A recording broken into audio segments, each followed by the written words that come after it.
Alright, welcome to the video everyone. Today we're going to be ranking the top 10 games that I've never played. The first one is Valorant. I have seen a hell of a lot of Valorant gameplay and I just keep looking at it and going, this is way too intense. Valorant's probably a B for me. I don't think that's a game that I would probably pick up anytime soon. If I somehow come into like, I don't know, ADHD and I need an outlet, Valorant's the outlet for me. Dota 2 and League of Legends. I think I'll rank League of Legends first. League of Legends is probably going to be C because I do not know what on earth is happening when just things are flashing on the screen. It's the exact same as Dota 2. I think Dota 2 is a little bit easier to understand, but also I'm just pulling that out of absolutely nothing. I've also heard of the toxicity in both of these camps, so I don't particularly want to go into these games, and they're kind of hard for a new person to just jump in and start playing. I'm going to put these at C tier. I think there's a really low chance of me actually going to play these games, and if I'm being honest, if someone on Twitch is playing League of Legends or Dota, I'll probably find another stream. That's me being honest there. The Last of Us. The Last of Us I've heard very good things about. I'm going to give this an A. The Last of Us I'd feel like I would have picked up if I had a PlayStation when it came out, and I feel like I would have, that probably would have been one of my favorite games way back when. Now, I know the storyline, I've seen a whole bunch of gameplay videos of it, it looks great. Don't think it's for me though. Also, hasn't Sony re-released it like a billion times for some reason? Like The Last of Us Part 1 and 2 remastered, redone, remade, replayed, I don't know. I'm gonna give that an A. I think there's a pretty high chance I'll pick it up later down the track if I ever get a PlayStation. And it's also kind of fun to just sit and watch people play through the game. So I'm gonna put that as an A. I think that's not a bad game. Bioshock Infinite. I've been playing through Bioshock at the moment, the very first one, and if this first game is anything to judge upon, Bioshock Infinite's going to be pretty good. I feel like Bioshock Infinite's probably going to be an A.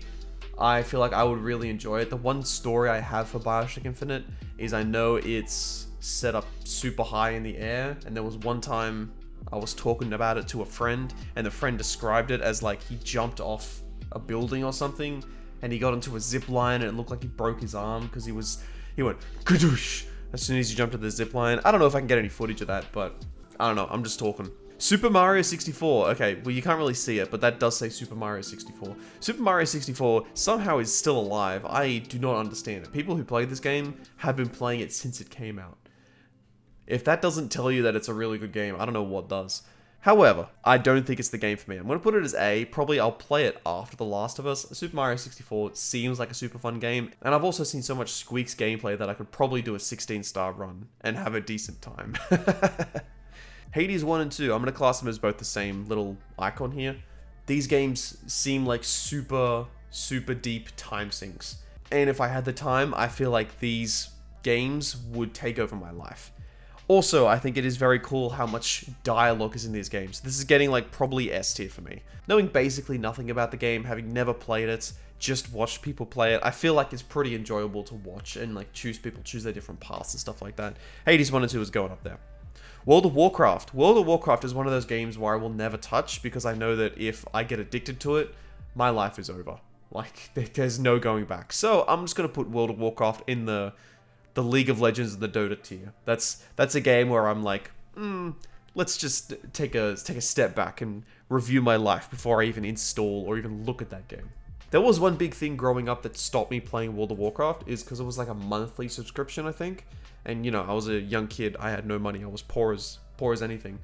I could not afford the subscription, and that is what led me to play Star Wars The Old Republic, because that was free. And I suppose that was a better choice. I got to play a free version of that instead of paying X amount of money per month for World of Warcraft. Okay, Rust. Rust is a game that I have seen more. I've seen probably more Rust out of all of these other games combined. Because I'm subscribed to Well and I'm subscribed to Frost. Both of them make like movie length videos about Rust. And I would have paid for this game and played it 800 hours if my progress stayed. I feel like the one thing that I'm just adverse about doing anything with Rust is because if I play for 100 hours, then a wipe happens and everything gets deleted and reset. And then I have to start all over again. That's probably the one thing that's stopping me from installing Rust. It looks super fun, don't get me wrong. Like, I can build my own base, I can go and attack other bases, build my own guns. Like, it just looks super fun. But the fact that all my progress gets reset, it's like, man, I want to continue playing, you know what I mean? So I'm probably going to put Rust at B tier, I think. Yeah, Rust is probably B tier for me.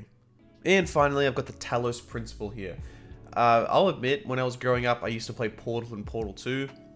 It took me a little too long to finish those puzzles, and the Talos Principle feels like it's just that, but on steroids, so I'm probably going to put it in, like, the B tier. Yeah, I've seen friends play the Talos Principle, and it's taken us, like, 10, 20 minutes to get through a puzzle. I'm good. If I had the option, I'm good. Anyway, those are me ranking 10 games that I haven't played. If you want to see another video, here's one I've chosen specifically for you, and make sure to subscribe, like the video, and enjoy your day.